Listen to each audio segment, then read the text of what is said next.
Welcome to the Tipping Point Show. I'm Jimmy Evans. I'm so glad that you joined me today. And I've got a very special guest joining me today. But before I introduce him, let me just say I have my new book out called Look Up. If you haven't ordered it already, it's available now. And so I know a lot of you pre-ordered it, but it came out on December the 31st. And it's talking about when Jesus said, when you see these things begin to happen, look up, for your redemption draws near.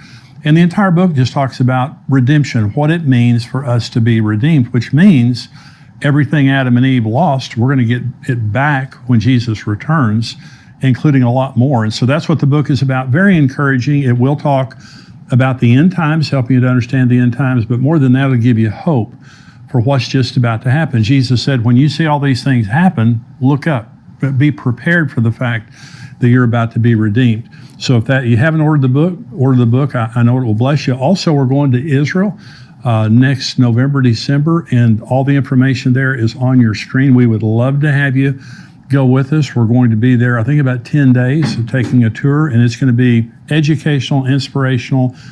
Can't wait to meet you guys that are going to go on the trip with us and spend some time with you in the Holy Land. So if you haven't already registered for that, the information is right there on your screen. And I'm excited today to have joining me best-selling author, end times expert, Bill Salus. Bill is the founder of Prophecy Depot Ministries. He has written 11 books, produced 14 DVDs. He's an author and speaker I've learned a lot from over the years.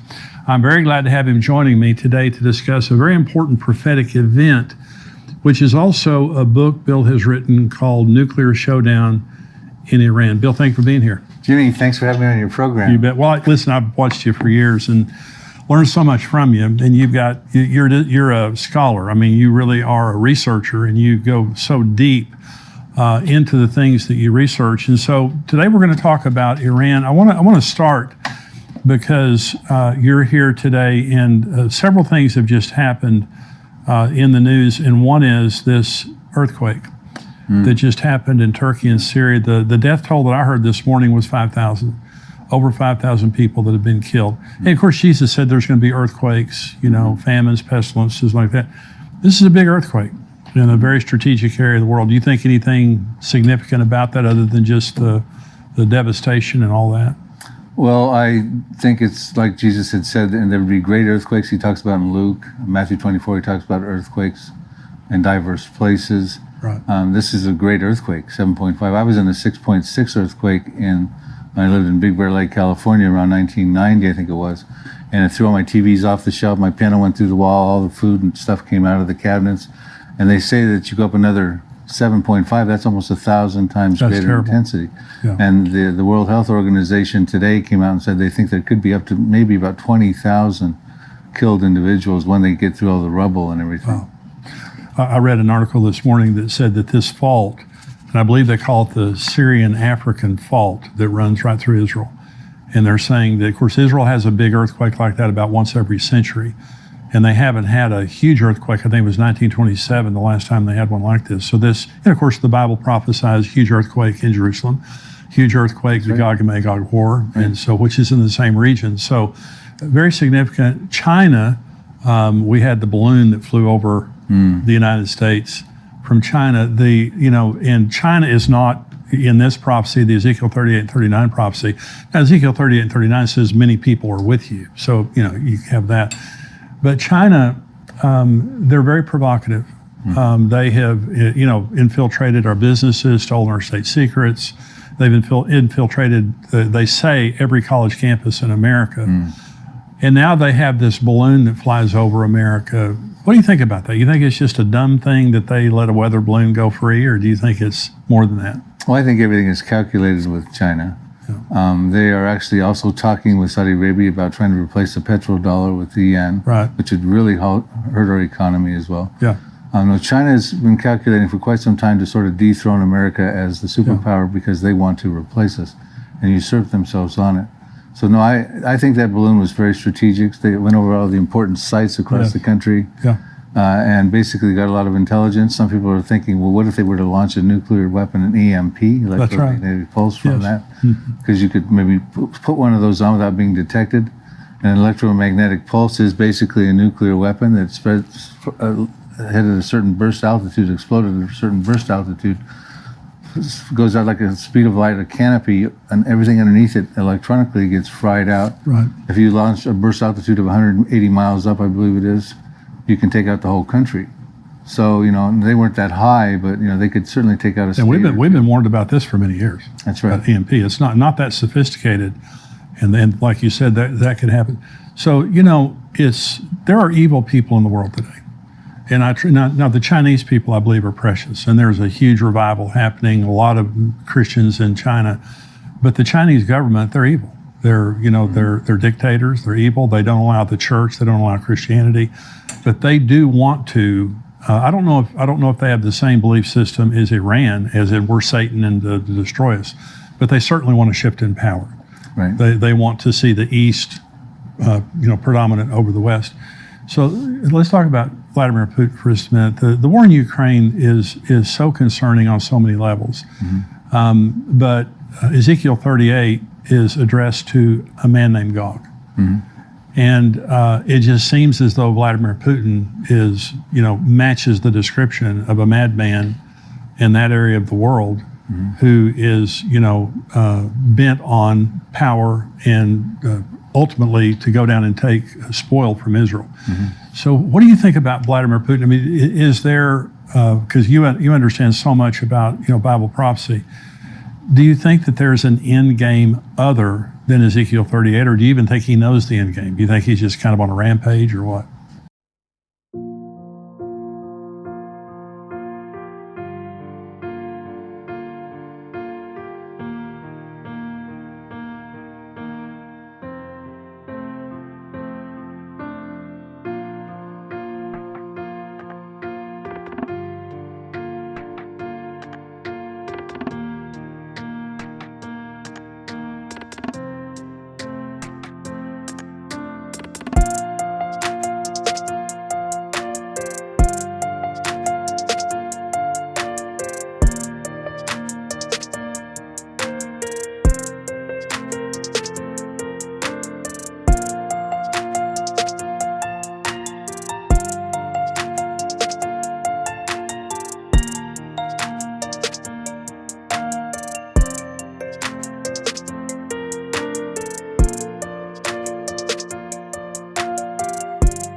Well, I don't think Vladimir Putin knows the end game like we would know the end game from the Bible prophecies. But there are some parallels with his invasion of Ukraine with Ezekiel 38. Now, of course, Ezekiel 38 is an invasion against Israel with a whole coalition of countries, much more than just Russia going into Ukraine.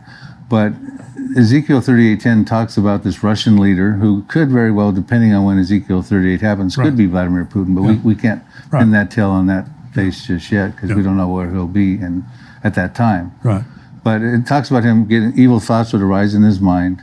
He would invade a peaceful people for spoil and gain. And of course, the Ukraine is sort of the breadbasket of Europe. Yes. There's a lot of natural gas and things, and wheat and corn top producing over there. So, we see that's the same reason he's going to come with his troops and hordes in Ezekiel 38, a peaceful people dwelling securely without walls, bars, nor gates, for plunder and booty, great plunder and great spoil. So I saw some parallels when that happened. Maybe it's a little trial run, but not that he knows he's going to go against Israel. But at some point, God will put hooks in the jaw of Russia and their coalition that will include Turkey, Iran. There's 9 populations listed in their Ezekiel's ancient vocabulary, who would include some of the North African countries of Ethiopia, Tunisia, Sudan, Somalia, perhaps Morocco, some of the breakaway Soviet Union republics, some of the stands, Kazakhstan, etc. Mm-hmm. And that's a huge coalition coming against Israel. Oh, yeah. And I think Israel at that time will have proven itself to be a very formidable foe, because we've got some prophecies we'll talk about today that I think positions Israel into a safer, greater country at that point in time. Well, one of the things I really enjoy about your teaching is you're more methodical than me, in the sense that you talk about the Psalm 83 war as being a very specific war, has not been fought yet, more regional war. Mm-hmm. Then you talk about Elam, and that's what we're going to talk about, which is a part of current day Iran, about a third of current day Iran. In this prophecy of Jeremiah 49, And then you talk about Ezekiel 38 and 39. So you really you layer it more than I would. But I'm saying, and you're right. I mean, I've learned so much from you in that. So I want to talk about, because we were talking before the show, what's unfolding right now with Iran. This has been happening for a long time. And so we're now looking at a very, very, impending crisis. It's already a crisis. And Israel is sitting there in the crosshairs.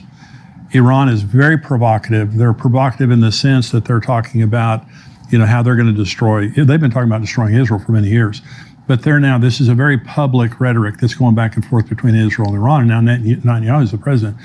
But this nuclear showdown with Iran has been happening for many years. Why don't you talk about that? Just talk about how this has unfolded. Yeah, sort of a little brief overview of history would be good, I think, for the viewers, Jimmy. And I remember Iran, let's start off with this, is the elephant in the room in the Middle East. It is the big problem for Israel, and not only Israel, but a lot of the Arab states, the Sunni states like Saudi Arabia and stuff, are also very concerned about Iran trying to spread its hegemony, as it's doing with its proxies of Hezbollah and Syria and Hamas, etc. They're concerned that Iran's going to spread its hegemony more and more throughout the whole Middle East, try to set up a Shiite caliphate because they're Shiites versus Sunni Saudi Arabia. But, there's the existential threat to Israel's existence. And I remember Benjamin Netanyahu even talking to George Bush about this when he was president way back when. Yeah. But if you fast forward up to about 2010, we'll take the clock back to 2010, you had Israel began its covert operations against Iran. It did the Stuxnet worm virus. Yes. Shut down a whole bunch of centrifuges. They also, for 2 years around that time to 2012, assassinated 4 nuclear Iranian scientists and injured one very badly as well. I remember 2012 was when Leon Panetta was the Secretary of Defense for the Obama administration. And he sincerely thought at that time that Israel would strike Iran's nuclear program. That's 13 years ago, Jim. That's really amazing. Right, and then you go forward a couple of years, John Kerry, the then Secretary of State for Barack Obama, he had said that in his estimation, Iran was 2 months away from breaking out to a nuclear weapons threshold. And of course, 2015, shortly thereafter, the JCPOA, the Joint Comprehensive Plan of Action treaty, was put together with the P5+1 Iran. So you had France, Britain, Russia, China, the USA, and +1 would be Germany, all came together and put together this deal. However, Donald Trump, fulfilling one of his presidential campaign promises in May of 2018, withdrew from that peace treaty. And then Iran seized the opportunity from that point forward to start advancing fast forward its nuclear program without any checks and balances. So we find out in December of 2020 that they had gotten up to 2.5 tons of enriched uranium, which was 12 times beyond the limit they were allowed to do in the JCPOA. They started putting advanced centrifuges together. They started producing 20% uranium. Now they went up to 60% uranium recently. Now there are some concerns are already hitting 90% uranium, which is a threshold for a nuclear weapon. But in the midst of all that, there was threats that Israel would preemptive strike, as is still a threat today. And the defense minister, Amir Hatami of Iran at the time, said, well, if you do a preemptive strike, we'll raise Tel Aviv, we'll raise Haifa. In other words, an all-out war coming against the major cities inside of Israel. And the thing just keeps on going. And then in November of 2020, another nuclear scientist was assassinated called Mohsen Fakhrizadeh. And then after that assassination, Iran stopped allowing the IAEA to come back in December of 2020, doing any more further inspections. So we'll show you can't come back in and inspect. They're taking out our scientists. And then in April 2021, they announced advanced centrifuges. And on April 11th, the day after, there was a huge explosion and a planned bomb attack in the Natanz nuclear site that they fingered Mossad had done that. And that means they had been planning that for a while to get a bomb inside of there. Shows you how incredible Israel's Mossad is to do that sort of thing. And then in October 2021, the Knesset approved Israel 500 billion shekels, $1.5 billion to attack Iran. That was October 2021. And then May of 2022, Israel launched one of its biggest military exercises in decades called Chariots of Fire. Right. And that was all geared up to invading and attacking Iran's nuclear program, also preparing for a multi-front proxy war ensuing as a result of that, and also preparing for casualties inside of Israel. So they set up triage and things like that. So it was a very extensive and exhaustive military exercise. And now, then recently in November of last year, just as we turned the threshold into the new year, they announced they had a hypersonic ballistic missile that can reach Israel in 400 seconds, which is 6.66 minutes. That's just unbelievable. And hypersonic meaning, and it's a ballistic missile, so it can carry a nuclear warhead. And hypersonic means it travels 5 times the speed of sound. And it's the type of thing that can take out missile defense systems, Yeah. this hypersonic missile, and it can also avoid being detected by missile defense systems. So all the stakes are so high right now that Israel has, in my estimation, has to take an action, and has to take an action very soon. Absolutely. We have much more from Bill and more insight from his interview in our subscriber portion today. To become a subscriber, visit endtimes.com and join us for only $7 a month. Along with the rest of today's interview, you'll get access to all of our End Times articles, shows, and teaching. Join us at endtimes.com today.